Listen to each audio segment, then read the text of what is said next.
Okay, here we go. So again, welcome everybody to our international students panel discussion. And we're just asking some questions to our international students about life and learning at NUI Galway. So Joyanne, I know you did a foundation program as well. Can you tell us a little bit more, I suppose, about the foundation program and then why you chose NUI Galway, what your journey was like? Yeah. Okay. So I finished high school in 2017 and applied to DIFC, the Dublin International Foundation College, in 2018. So since I am international, so I came from Kenya, I needed a bridge to come to university. So my bridge was a 7-month foundation course. I did the science foundation course, which is basically just bio, chem, physics, math, and English. So with that, I was able to apply to NUIG and I did the application through the school. So they basically did it for me, which is really handy. Yeah. And did you ask why I came here? And yeah, so I know you came to NUI, or you came to Galway on a weekend trip. So I thought maybe you could touch on that. That's a Yeah, nice story. so we were in Dublin and me and a couple of friends decided to just come to Galway to visit because people were saying it's a really nice place. And we came here for a weekend and we stayed at Flannery. It's just like close over here in Galway. And we had a really fun time. I really, really liked Galway. So I decided this is where I'm coming for school. And I visited NUIG just for like a tour around the school. And like I was settled. I said, like, this is where I'm going for school. And I applied here and thankfully I got it. That's great. Yeah. That's a nice journey here. So I'm going to ask Pan B, did you engage with an agent when you came to Galway or to come to Galway? Yeah. I engaged with an agent. Somebody suggested me that Shannon College. I was interested in hotel management and I wanted to pursue it with a business degree. And the cherry on top was NUIG affiliation with the college. So it was really nice. So that's why I decided that I will be coming to Ireland. And did the agent help you with your application? Yeah, they helped me with everything, application, visa process and everything. Oh, that makes it easy, I imagine, when you're coming to another country. I'm sure that there's peace of mind, maybe. Yeah, definitely. It made things a lot of easier. And like I was in touch with all the students who were currently studying in Ireland. So they also helped me a lot. Lovely. So Kerry, I'm going to ask you, what documents were required as part of your application? So I needed 2 letters of recommendation, my transcripts, my ACT scores, which are kind of like almost like the leaving cert for Ireland.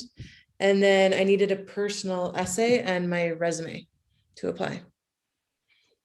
Did you find the personal statement challenging to write, or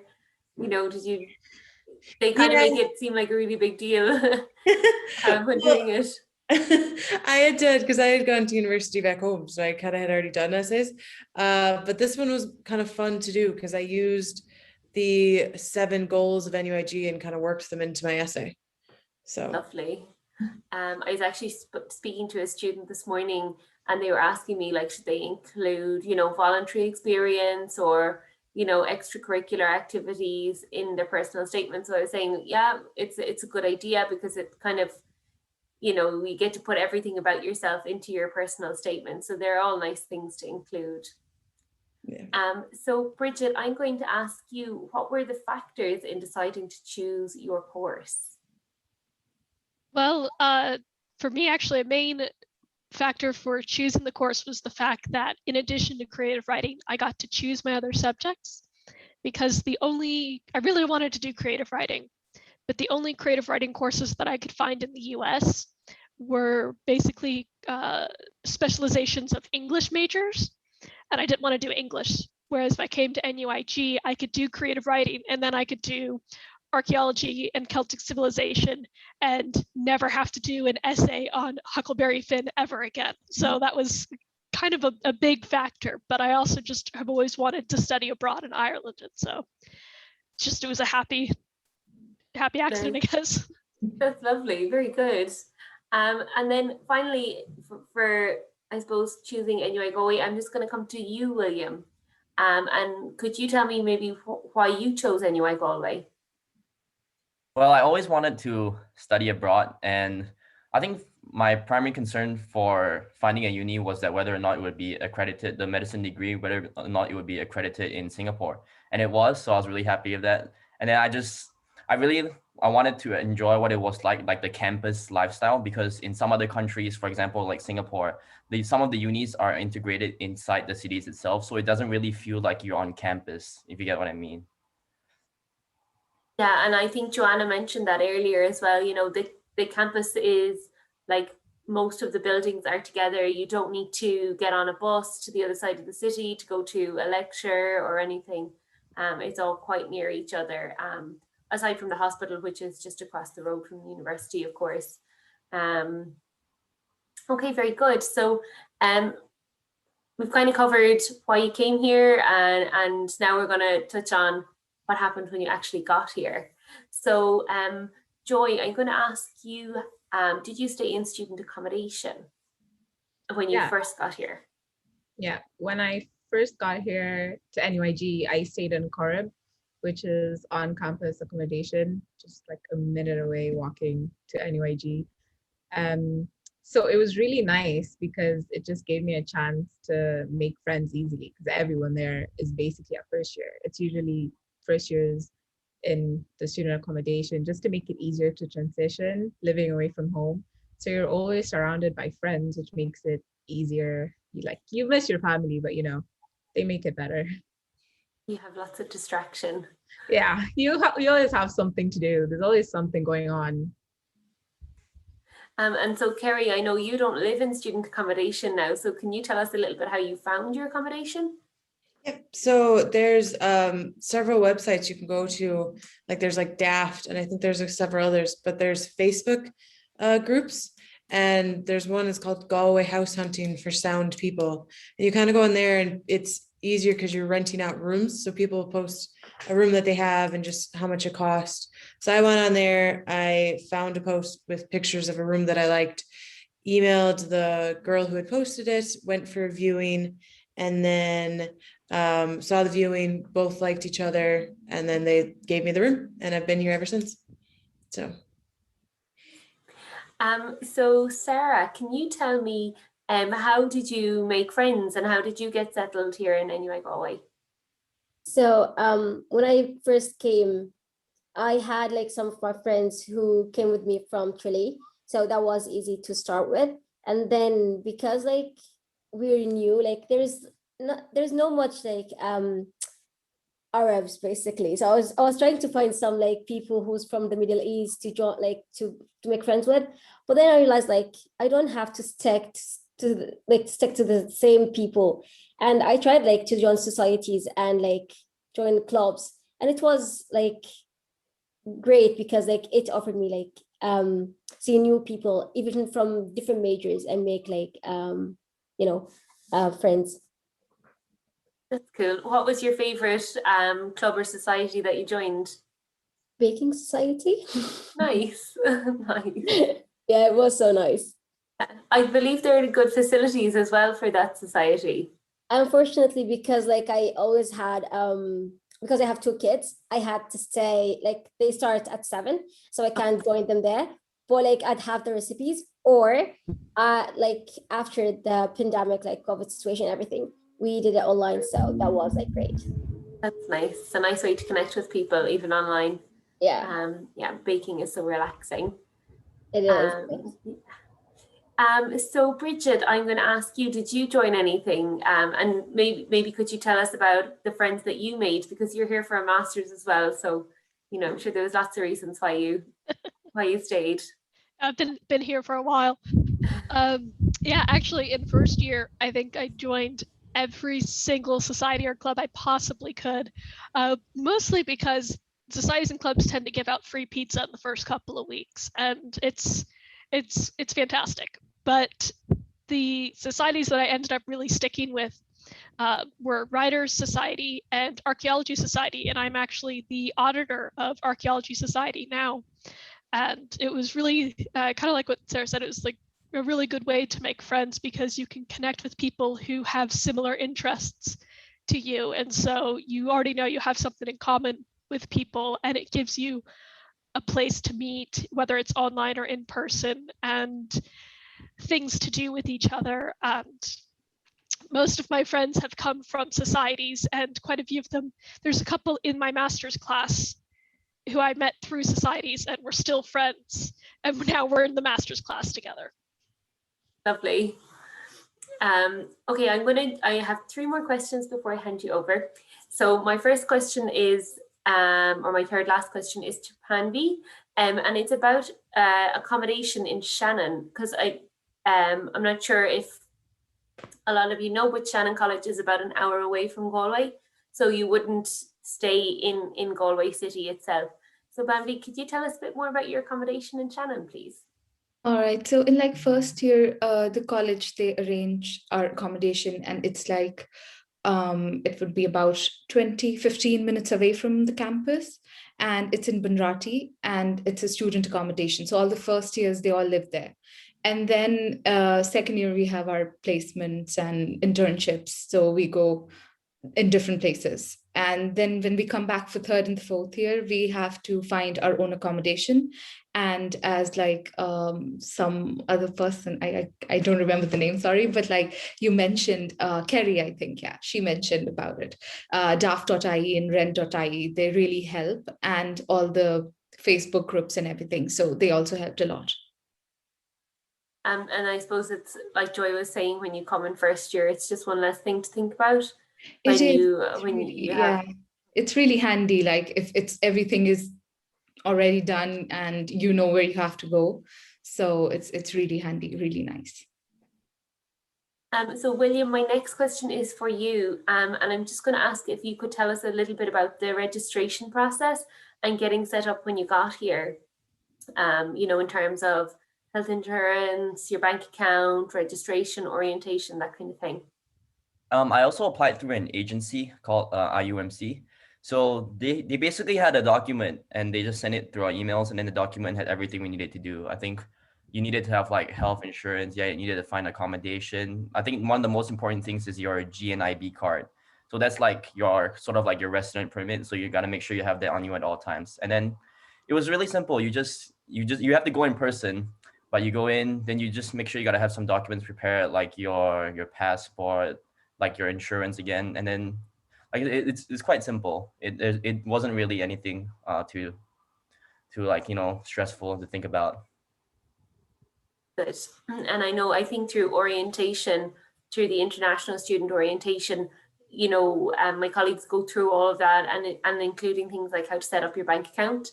And the bank actually are based on campus, and they would come to the student orientation, so you can kind of pretty much sign up there. So that's useful as well.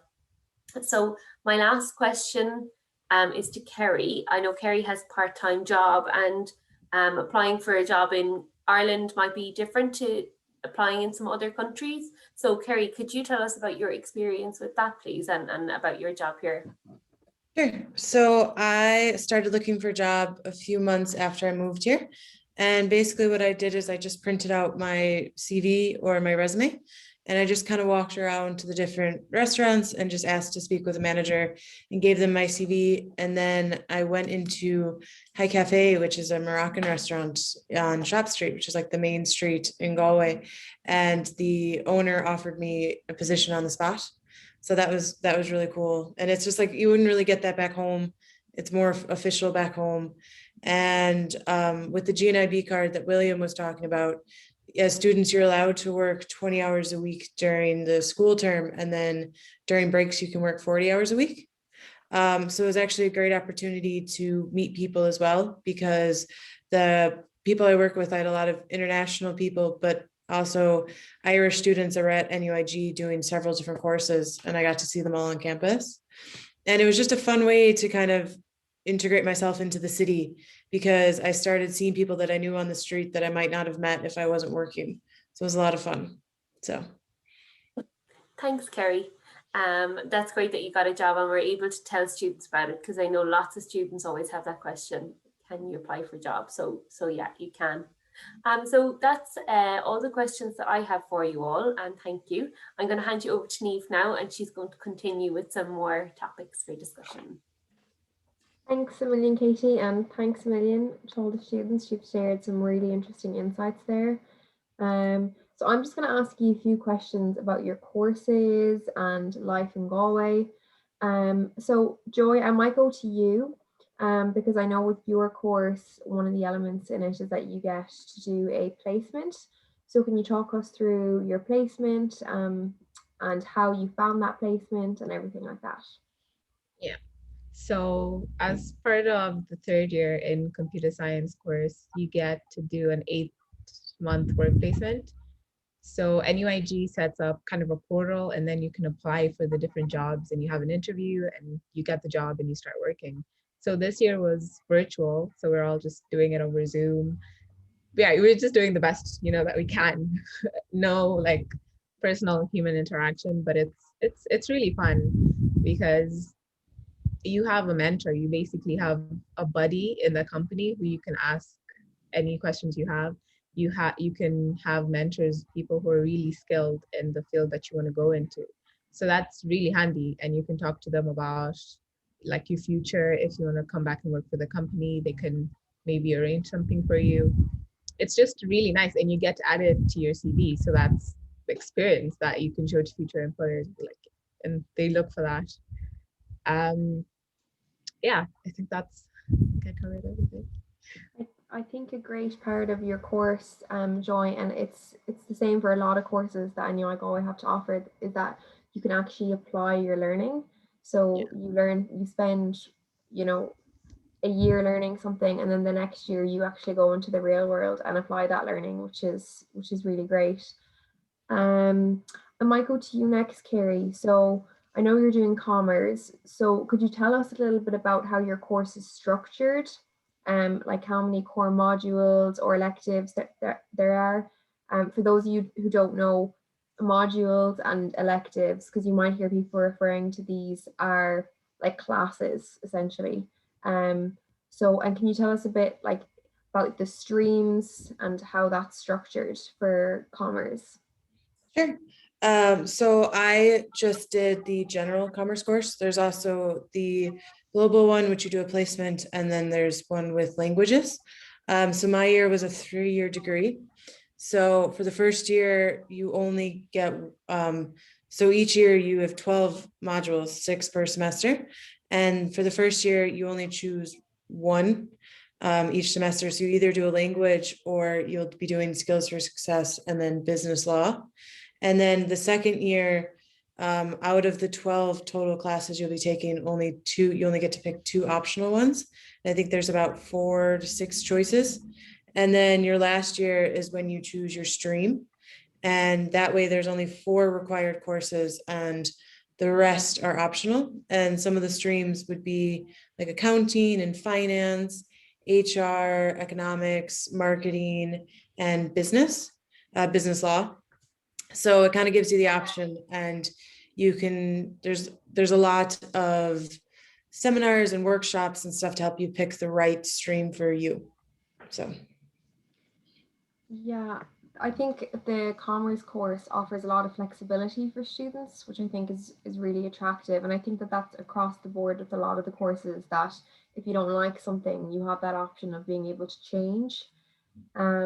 And the workshops as well is a really good point to touch on, because, oftentimes in the big lecture halls, you might kind of be scared to ask the lecturer a question. So those workshops provide a really great opportunity. So thank you for that, Kerry. Sarah, I know that you're doing podiatry. So could you tell us a little bit about your course and the placement opportunities that you've had as a part of your course? So my course is a medical course. Like a lot of people, when you say podiatry, they don't know what is podiatry. Basically, it's related to the feet. They think of pediatric. It's not the same. It's a 4-year course. You do a lot and you learn a lot. Like there is like like if you want to go for podiatry, you can be a surgeon. You can, when you graduate from the course, you can go for medicine. If you graduate from the course, you can do like a lot. You have a lot of opportunities, and the work opportunities, they're great. Like if you graduate from podiatry, especially like let's say now in Ireland, there is no much podiatrists. And now at the moment, I'm finding a lot of people trying to recruit even students who didn't graduate yet, and offer them job opportunities, which is great. And like one of them like literally offered 50K for a new graduate podiatrist. So there's a high demand on podiatrists, which is great. The course itself is good. There is only 2 international students in the course so far, like per year so far. But I think the number might increase, but I think it's limited because of the placement opportunities, because there's like 30 students, and in the 30 students, they need to find them place to train them from first year to 4th year, because we go to clinics since the first year, which is great to apply all the learning, things that we've learned into practice. Yeah. Thank you, Sarah.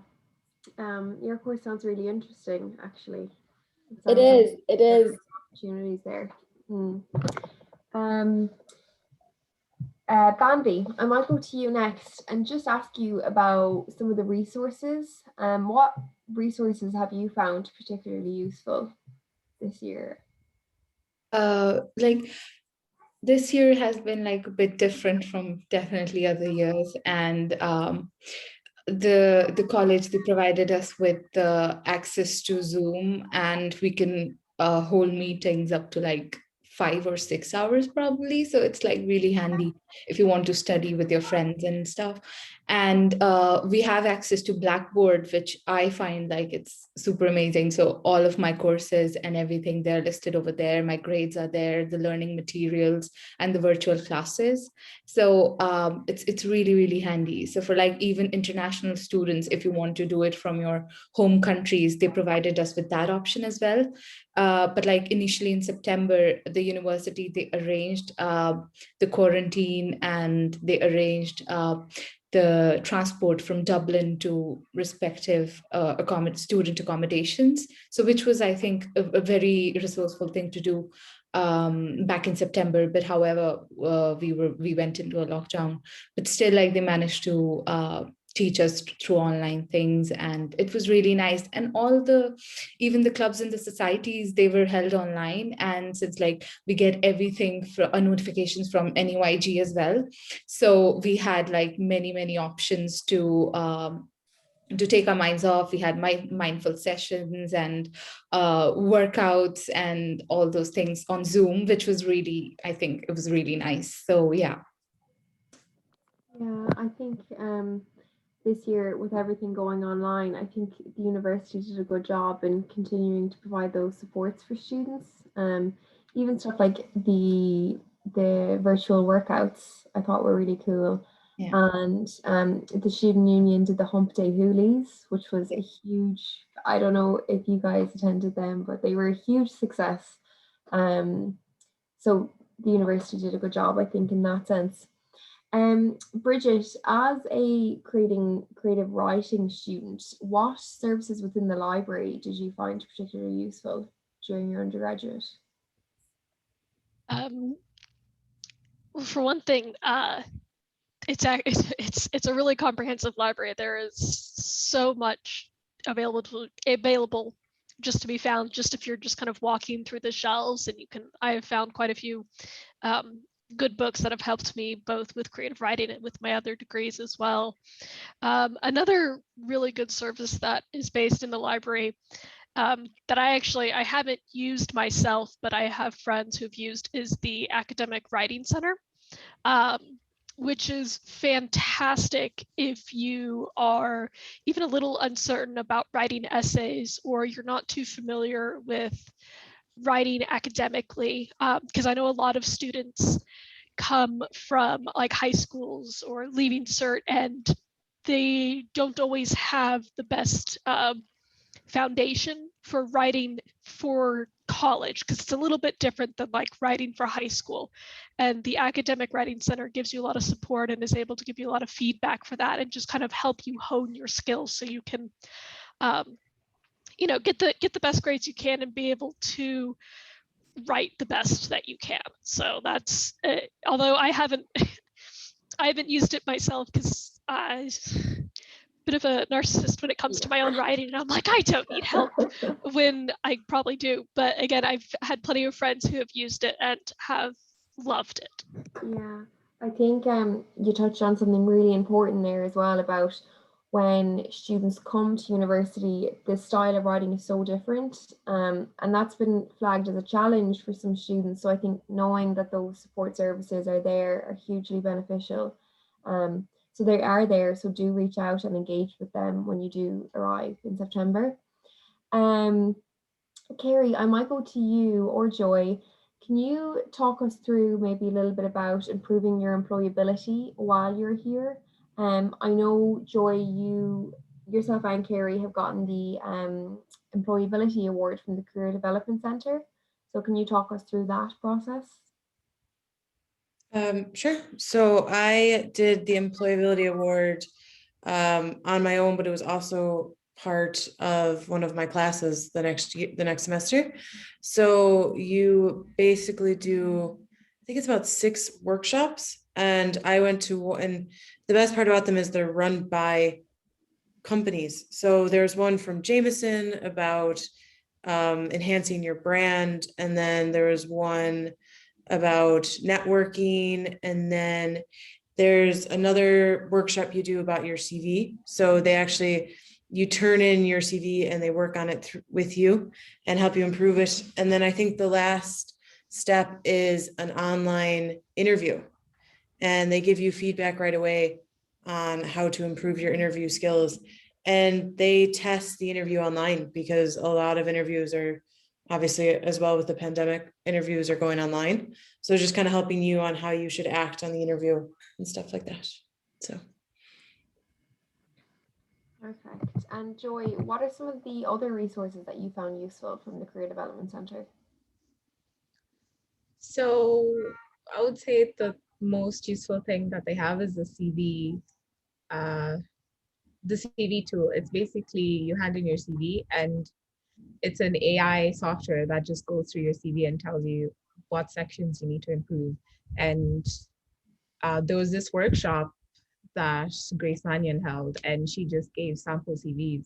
So you can just compare yours to the ones that she has. And I had a really low score. I thought my CV was best. I decorated it, I just styled it, I put tables, everything, but I realized that's not what matters, it's the content. So after I got the examples and the CV tool, I really improved my CV, and I think I'm proud of that one now. Yeah. Perfect. Thank you, Joy. William, I might go to you next. And I might ask you what your favorite thing about Galway is. I feel like I already know the answer for this because it's so popular. Definitely some of the food here, right? There's like some really good local stores. For example, I think everyone here knows Matt Sandwiches. There's a really great small sandwich store, and I usually go to the gym, and then afterwards I'll just stop by for a quick bite to eat. So that's one of my the pricing is really good, and it's always delicious anytime. And also the people are just really friendly. You know, everyone's just really chill. No one's like stressing over everything.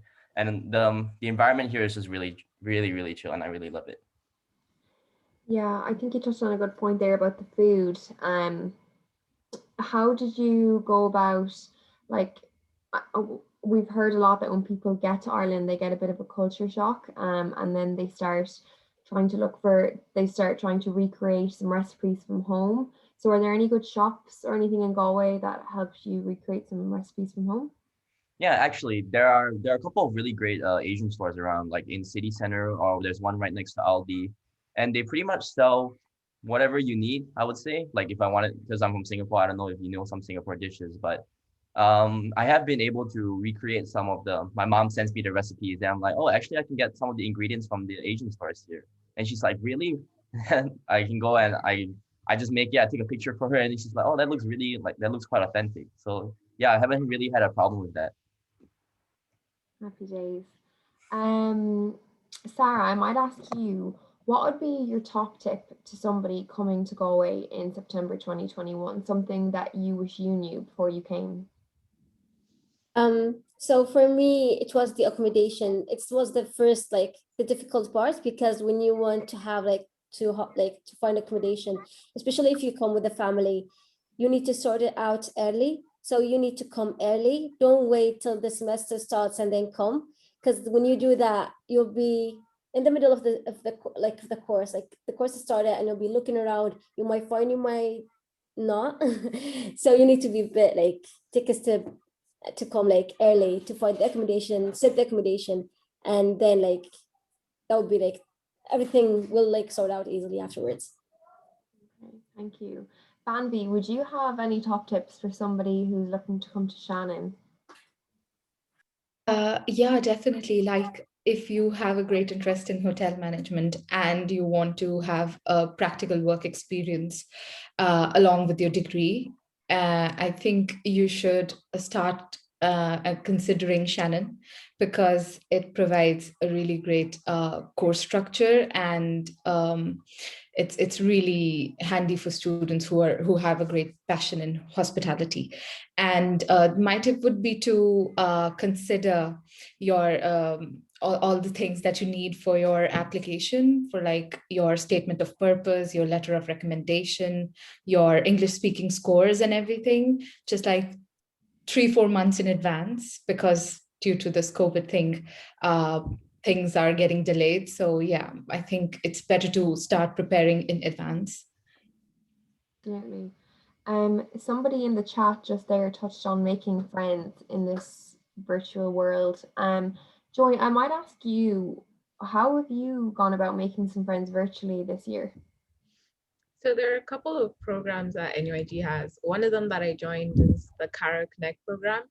So you basically just put in your name and your address, and they match you up with people around your area.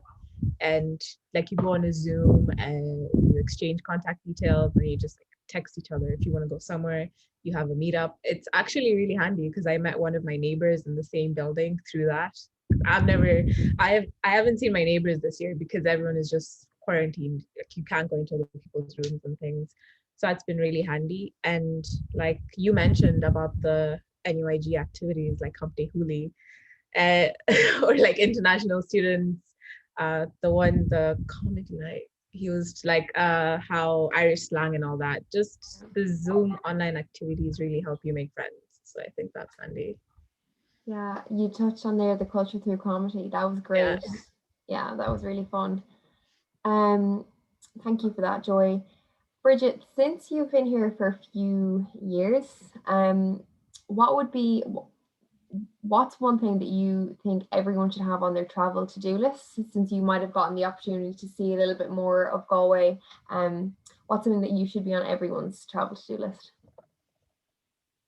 Well, I guess one thing is that especially if you are not from Europe, like if you're an American or from further abroad, this is your chance to really explore not only Ireland, but the UK and the continent as well, because it's fairly easy, at least, in non-COVID times, it's fairly easy to hop on a Ryanair flight and head to some place in, you could go to Germany, France, Spain. It's fairly easy to get places from Ireland. So it's definitely something I recommend everybody take advantage of. But if there's a place that I would recommend you go in Ireland, it would either be Inishbofin or, oh my gosh, I'm blanking on the name, but the Sleeve something or other, Sleeve League, there it is, up in Donegal. They are like the Cliffs of Moher, except much less touristy, and so kind of a little less well known and even more gorgeous than the Cliffs of Moher. Plus, Donegal's a gorgeous county. Inishbofin is the same. It's kind of like visiting the Aran Islands, but again, much less touristy. So if you're not really about the big crowds or all the tourists, Inishbofin and Sleeve League are the places to go because they're gorgeous. There's tons of history and archaeology there, and it's fairly easy to get to by public transportation. If you might take a couple of buses, you might have to take a ferry or two, but it's definitely worth it. Yeah, definitely some great recommendations there, Bridget. I was in Sleeve League last year, I think, before I just went for a trip, and it's gorgeous up there. Kerry, you actually wrote a really good blog piece for us recently as well about some hidden castles and stuff in Galway. So would you have one place that you'd recommend that everyone needs to visit? There's so many. I actually was taking a drive to the grocery store yesterday and I found a random castle about 15 minutes outside Galway City. I am like, my housemates, every time I leave the house, they just laugh that I'm going to find a castle or somewhere to explore. But I think my favorite spots, I think in Galway City, I would definitely recommend going to the Spanish Arch, or Sparch, as people say, on a warm day, because that's where everyone will be and you'll just meet so many people and it's so much fun. But as for outside Galway City, I loved Ballynahinch Castle and Grounds. It's just, there's this huge lake in the middle. The castle is beautiful, and just the wooded area around it, it's just gorgeous. Otherwise, I hiked Diamond Hill in Connemara, and you'll hear people talk about it all the time. I nearly died going up, but the views, I know, like, just because I'm out of shape, but the views are amazing at the top, and I want to do it again, and I can't wait. As for that, just, you can just generally just Google just places within your vicinity, because there's so many random little spots, especially Athenry, which I think is about 40 minutes outside Galway, and there's just castles every like 15 minutes around there. So there's so many things to do and so many places to go.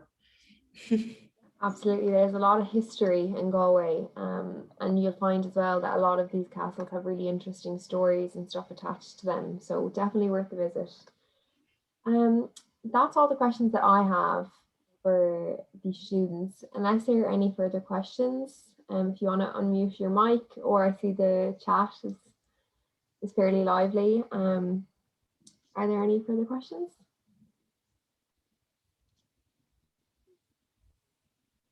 I'm from the US. How do most students get food? Where are popular places, restaurants, grocery stores for students to go that's budget friendly? William, I might ask you about this. Where are some budget friendly shops around Galway? Definitely there's Aldi and Lidl. They pretty much sell everything you need for your everyday groceries. If you want slightly a bit more variety, but maybe a little bit more expensive, you can go to Dunnes. But overall, yeah, I've had no problems. And for some restaurants, I would say, I mean, if you want like cheap restaurants, there's always like Subway, even though it's fast food. I order from that quite a lot. I mean, there are lots of I use Deliveroo quite a bit, and there's a good there's some good offers every now and then. So I don't really have any problem with the food here. In fact, I pretty much look forward to eating every day. I think Aldi is really great as well. Like, there's Aldi and Lidl, and there's an Aldi in West Side, which is where a lot of students stay. So it's pretty accessible by foot. And there's also a Lidl in the city centre. And sorry, so there's an Aldi in West Side and Knocknacara, and then there's a Lidl in Knocknacara, or sorry, in the city centre as well. So there's places kind of around the city that are really accessible to students. I have a question, if that's okay. And this is one that we get asked, or students say, I wish I had known this. But what advice would you have when students are packing their bags? Sarah, would you have an answer to that? I would say it was I made this mistake. My cousin made the mistake. Some of my friends made the same mistake. We packed a lot of clothes. Like, if we're like going forever, for some reason, I brought plates, like dishes, like literally knives. For some reason, I had them on my bag. Like, if I'm going somewhere, like there's none of stores, like, and even clothes, I made sure to bring jackets and stuff. But even the jackets I bring from home, they don't suit the weather here. So I was like, why? Like, why did I bother? Like, just pack what you need for like couple weeks, couple like, you know, and then like if you needed anything from here, you can find it, like raincoats or whatever, like, you know, these kind of things. They're essentials, but we depend on where you live, you might not have them as much. So yeah, and the food, if you have something that you love from home and you might not find it here, bring it. Especially food, because like I have these some recipes that for, let's say, Ramadan, and now it's Ramadan here now, so there's like this soup that I love and I can't find the ingredients here or the spices, so just bring that from home. That's good. That's good. Bridget, would you have any other packing advice for students? Yeah, good shoes. And I mean like good waterproof shoes, especially if you are from a country or an area that doesn't really get a lot of rain. There is more rain here than you think. If you think there's a lot of rain, there is more. We do have the occasional sunny day. It is quite nice in Galway right now, but kind of like what Sarah said, you can get some good jackets here, and I would recommend you get your jackets and stuff here because they're going to be better suited to the weather. And they'll take up a lot of space in your bag. So especially if you have a limit on how much you can bring, you know, save the space for some more important things like, you know, your actual basic clothes that you'll need, your necessities, but definitely good waterproof shoes that you can walk around a lot in, because if you're an international student, you're going to be walking a lot, and some good shoes that aren't going to leak or get wet when you inevitably step in a puddle are a must. That is so true. And like you said, leave room in your bag for the necessities, but not plates and knives and forks, because pretty much any accommodation that you stay in will provide those things for you. So, you know, they're not things that you need to worry about. And then I think William mentioned Dunn's, which is one of the supermarkets here. Like you can pretty much stock your whole apartment from there if you did arrive and you thought, oh God, I'd like a new pillow, or I want new bed sheets, or, you know, everything is, you know, it's easy to buy here quickly. So they're just two points to note. Kerry, did you say that you had a car? No, my boyfriend and 3 of my housemates have cars. So I got lucky with that. But yeah, that's handy. Yeah. Very good. I'm going to see if there's any questions maybe in the question box. There's a question. Are there opportunities to work on campus? Joy, can you answer that for us, please? Yeah, you can work at student cafes. I personally haven't had that type of part-time job, but I was a student ambassador, and you can get paid for occasional work, like working in an open day or writing some blogs or just doing like work here and there. But in the school, I think you can even work in the gym. You can work in the gym, at the reception area. You can work at a cafe. I'm not sure if there's anything else, but those are the ones I know about, like on campus. Perfect. Sorry for interrupting. Between like sometimes some like if you're, let's say, whatever department you're studying in, sometimes they send you an email saying, oh, we need some students to work, and they will say like how much per hour. That's handy, and like, yeah, you will find some opportunities to work if you needed to. Like you'll find them through your email.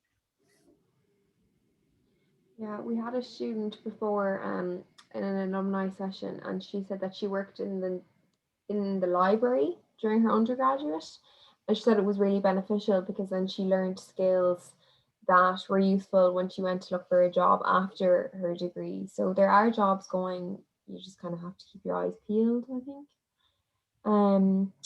Somebody else asks, does the temperature ever go over 25 in the summer? And Galway being located by the seaside, is it very windy? To be fair, it's not very windy, I wouldn't think. Maybe you guys can share some sense on that. Great. It can get windy. I think it's like either there's no wind or it's just extremely windy. but extremely windy doesn't happen too often. Like Well, it's not it's windy and wet at the same time. Windy and wet, yeah. that's the worst. And sometimes the rain in Galway does a really just cool thing where it comes sideways. No matter what you Yeah. wear, what kind of umbrella you have, you're soaking. So No umbrellas. They don't work. Don't buy umbrellas. This is my advice for everyone. Umbrella doesn't work. If you want to come to Ireland, especially Galway, get a raincoat. yeah, A raincoat, two, baby, because one will stay wet, so you need the other one. yeah. So true. Um, Somebody else asks, and Kerry, you might be able to answer this since I know you were on campus for the first semester. Are students allowed to have mini fridges in their dorm rooms? No, so I actually responded in the chat about it as well, because Oh. back in the States, like it would be very common to have mini fridges in your dorm room because you didn't really have, it wasn't like an apartment like it is here. You wouldn't have like a kitchen. Whereas here you have your room, but then you have the full kitchen just down the hall. So there's really no need to have a mini fridge. And especially Ireland's so energy conscious. So you wouldn't, no one would really, like, I don't even think I've seen a mini fridge in a store. So. Very true. Very true. can I ask, what are some things that you do on weekends? Like, what would you do on a typical Saturday or Sunday? I know pandemic time is different, but you know, you've all been here for a couple of years. What would you do? I So think in the mountaineering club, they organize hikes every week. So it's really easy to sign up. I think the price is like 10-15 euros. So if you want, you can literally go for a hike like every weekend. So that's a really nice thing to do. It takes up one full day though. So be warned. yeah. So something else you can do on Saturday is the Galway market. I think it runs from like 8 a.m. to around 2. But if you go there maybe at 10, you can get bread, you can get brownies, you can get fruits and veggies, fish. Basically, you can get anything organic that you want, cheese. And there's so many people. They extended into the school, so there's so much space now. And it's a really nice time to just go with your friends and just have a meal and chat, which is nice to do these times. That's my favorite thing to do on a Saturday as well. Yeah, I never miss it. Yeah, I'd like to just kind of plug the Archaeology Society, because usually in again in non-pandemic times, the society plans a lot of different trips, and we try to go all over Ireland. So we've gone to Uisneach over in Carrervis in Westmeath or in Meath. It's like the kind of mythical belly button of Ireland. We've gone to Wales a couple of times. We have visited all sorts of hill forts and castles and tombs. The societies are really good ways. Societies and clubs both are really good ways to do trips, because they are much cheaper than going on your own, because the societies get some good discounts with groups and subsidies and all of that. And so you really only have to pay no more than 20 euros unless it's an international trip, in which case it's a little bit more expensive, but it's the best way to see Ireland, honestly.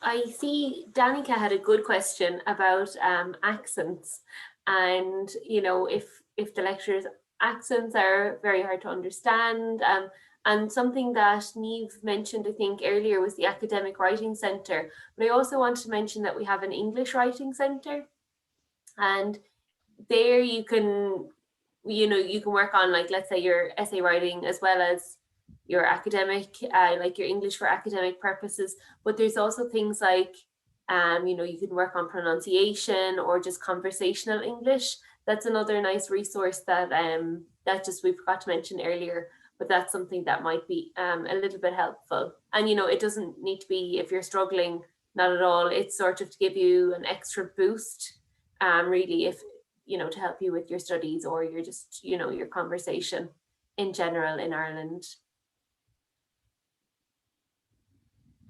Somebody else has asked, how long are you in classes in a typical day? For the podiatry, busy days will be like from 9 to 4, sometimes they will go over, but like it happens rarely. Like, but like most of the time, let's say 9 to 4, this is the typical like day. Yeah, I think as well, the classes are staggered. So, you know, you might have a busy day on a Tuesday, but on a Friday, you might have no classes. So it kind of balances itself out, I think. Some days even like they will have like 3 days, like we'll have like long weekends. So yeah, it's good.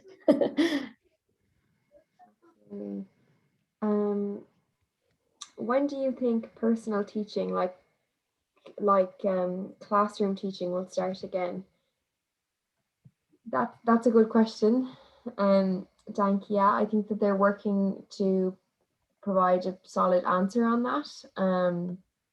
So they're looking to have kind of a hybrid approach, but in September, but there's just not a whole lot of certainty around that at the moment. But as I said earlier, I'll actually put it into the chat here. Keep an eye on the alerts page, the NUI Galway alerts page, because that's where any upcoming news or changes in news will be posted on there. So I'll post that into the chat for you.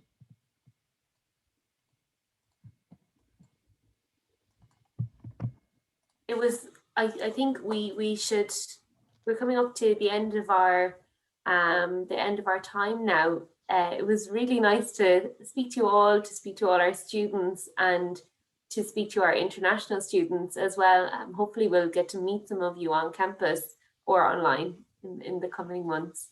There's one or two last questions. Do you think it makes sense to move to Galway even if the classes are only online? Bridget, could you answer that, because you're in a master's program now, so you would have sort of started your course in the pandemic? Yeah, so it's kind of interesting for my case, because I did my, like I said, I did my undergrad here and that was all in person. And now I'm doing my master's and it's all online. And I had actually considered moving back to the States to do my master's, because I was like, all right, is there going to be any point to being in Ireland if I'm not even going to be able to be in person? And ultimately, I decided to stay in Ireland. I'm here in Galway now because, well, for one thing, the time difference would have been brutal. Because if the professors had classes anytime before like 1 p.m., I would die. It'd just be way too early in the States. But even if classes aren't going to be in person, I'd say that I'd recommend still moving to Galway, if only because there are still some things that you can do here, even if you can't necessarily be online. There's still plenty of very wonderful places that you can visit. If the travel restrictions stay the way they are, even if you travel just in Galway, there is so much to see here in Galway, and just hikes and castles. Of course, like Carrie says, there's castles everywhere. And hopefully if things do get better, especially like if the vaccine rollout is working well, then it's better if you're already here rather than trying to suddenly go, okay, now I can go in and try to move and find accommodation in the middle of the semester and all of that. Plus, you'll be closer to your classmates. So if the situation arises where you are able to meet up in person, even if you're having to all stand in a very weird, wide circle 6 feet apart from everybody, you'll still have a chance at some sort of in-person experience with each other. But it kind of depends on your own personal situation and what you're going to be comfortable with, what you feel is going to be worth it for yourself and your own goals. That's great, Bridget. Thank you. I think that's a lovely note to finish on. So again, thank you all for joining. For those of you who have received an offer or who will be making an application. We will be creating a Facebook group for new students. So you have a network of people that you kind of can get to know before you get here. And yeah, we look forward to welcoming you. Can't wait to meet you properly. And best of luck with your applications, and thanks to all our students and to Neve as well.